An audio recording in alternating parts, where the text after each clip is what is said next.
Тэгээ таныг ерөнхийлөгчийн сонгуульд арчилсан намаас нэр дэвшигч байгаа болов уу гэж бодоод байна л да.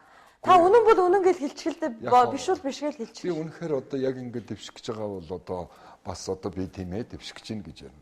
Нөгөө төрөөгүй хүүхдэд төмөр хөлгий гэдэг шиг шууд өнөөдөр би зарлаад тэр чинь миний хүслээр биш штэ.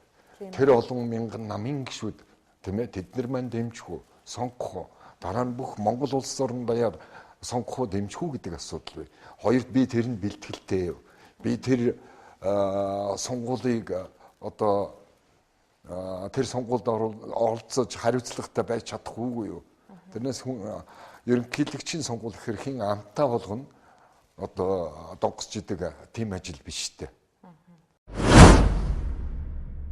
Бид одоо энэ жоохон улс төрдөө жоохон хариуцлагатай хандахгүй бол энэ сүүлийн 27 жил арай л дэндүү одоо нэг үлгэрийн далаа шиг юм болж штэ. Мөрзилкэгээ дээр үед нэг хүүхдийн сэтгүүл байсан да тэрэн шиг одоо ингээд энэ их хурд морд байж байгаа хүмүүсийг харчих. Энэ гадуур энэ улс төрчдийн ярьж байгаа ямыг харчих. Арай л дэндүү хариуцлагагүй нийттэй байгаа юм шүү л гэж хэлэх гээд байна л да.